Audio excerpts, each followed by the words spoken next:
The photo came through while I was stirring cold coffee, my phone buzzing against the kitchen counter, like it had something urgent to confess. It was from her cousin, Mateo. The message was short, casual, almost careless. Hey man, thought this was funny. Running into your wife all the way out here. Under it was a picture. She was standing on a sidewalk I didn't recognize, sunlight cutting across her face, hair loose the way she only wore it when she thought no one who knew her would see. Behind her was a street sign with a city name I knew well, because it was 5 hours away.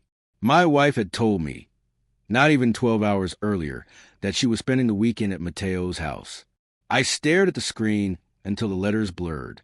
My chest felt hollow, like something important had stepped out without warning and left the door open behind it. I checked the timestamp. That morning, I checked our last text. Made it safe. Cousin's place as loud as always. I sat down at the table we picked together 3 years ago. One leg still wobbled, because I never fixed it properly. She used to tease me about that. Said it was a metaphor for me. Always meaning well. Never quite finishing things. I typed, erased, typed again. Then I locked the phone and set it face down, like it might accuse me if I kept looking. I told myself there had to be an explanation, a surprise trip, a joke, Mateo messing with me. But Mateo wasn't like that. He barely joked at all. I picked the phone back up and zoomed in on the photo. Her jacket, the one she claimed she left at home. The small silver necklace she touched when she was nervous. The smile that wasn't meant for camera, but for someone standing just out of frame. The apartment felt too quiet. I noticed details I usually ignored. A plate still in the sink. Her mug by the couch. The dent in the cushion where she sat every night scrolling on her phone, angled away from me without realizing she was doing it. I called her. It rang. Once. Twice. She answered breathless. Hey! Hey, I said. My voice sounded steadier than I felt. How's Mateo? There was a pause. Not long. Just long enough. Same as always, she said.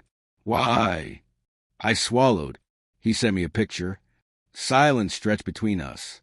I imagined her face tightening, her eyes flicking around, already building whatever story she thought I'd believe. A picture, she repeated, from another city. Another pause. This one longer. That's weird, she said lightly. Too lightly. Maybe it's old.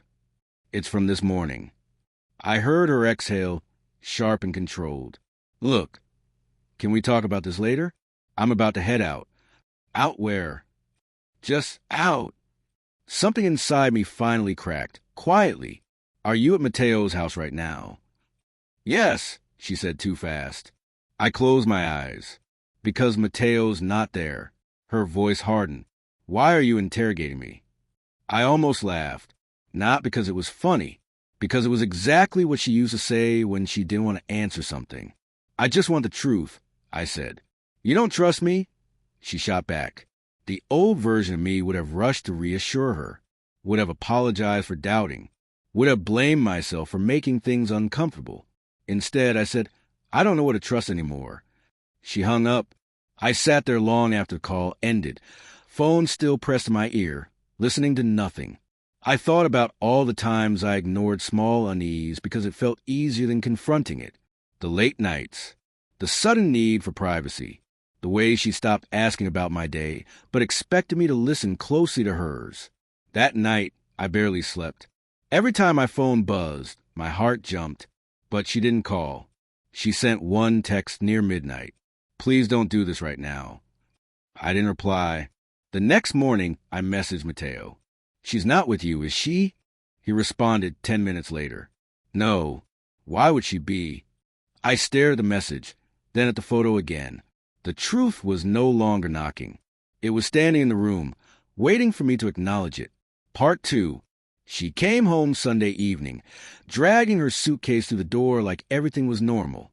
She smiled when she saw me, the same smile she used when she wanted the world to stay uncomplicated. Hey, she said softly. I didn't hug her. Her eyes flicked to my face, searching. You okay? I gestured toward the couch. Sit. She hesitated, then did. I stayed standing, my hands shoved into my pockets, because I didn't trust them not to shake. "Where were you?" I asked. She sighed, already tired. "I told you. Visiting family." "Which family?" Her jaw tightened. "Why does this matter so much?" I pulled out my phone and set it between us, the photo filling the space like a third person. "Because that's not Mateo City." She stared at it, then looked away. "You're blowing this up." "Who was with you?" I asked. "No one," she said. Too quick again. I sat down across from her. "I talked to Mateo. He hasn't seen you in weeks." Her shoulders slumped. "Just slightly.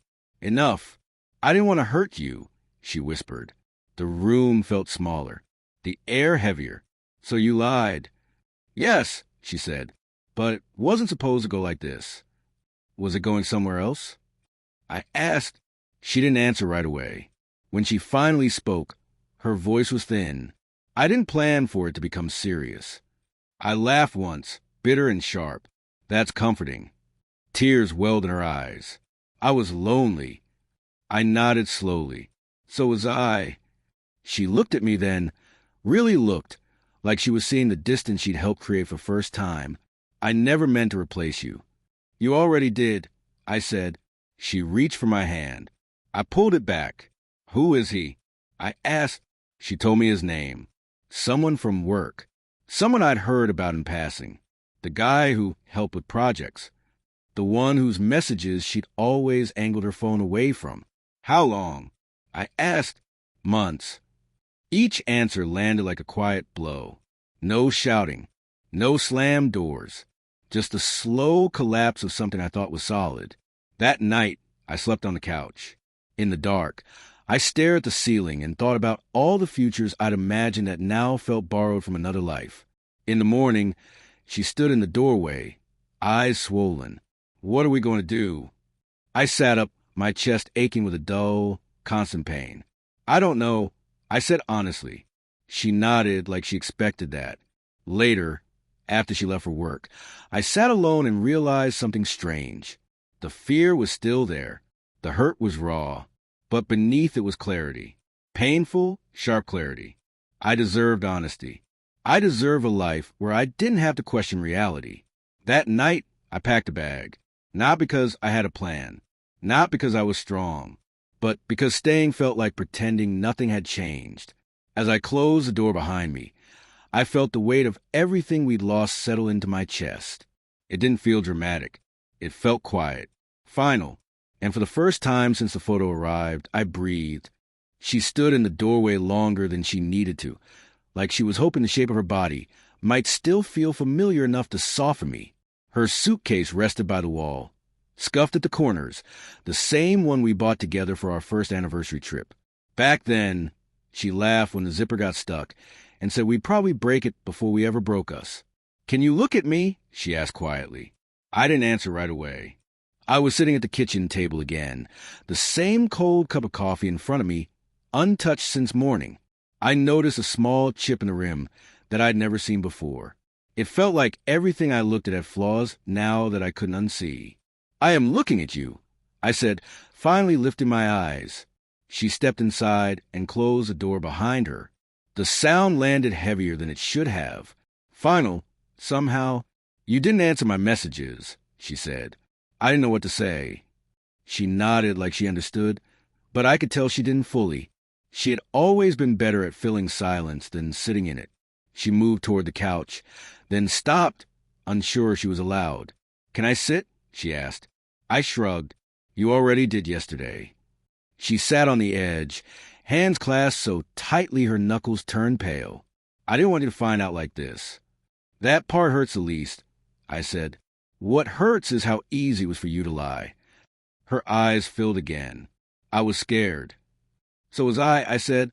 Every time something fell off, and I told myself I was imagining it." She looked down at the floor. He made me feel noticed. The word sat between us, ugly and honest. Did I stop doing that? She hesitated. That was answer enough. "I didn't stop loving you," she said quickly. "I just didn't know how to say I was unhappy without everything falling apart." I let out a slow breath. So you chose something that guaranteed it would. She flinched. It wasn't supposed to matter. It mattered the second you hit it. I said. There was a long silence. I could hear a car passing outside, someone laughing in the distance, the normal sounds of a world that hadn't cracked open.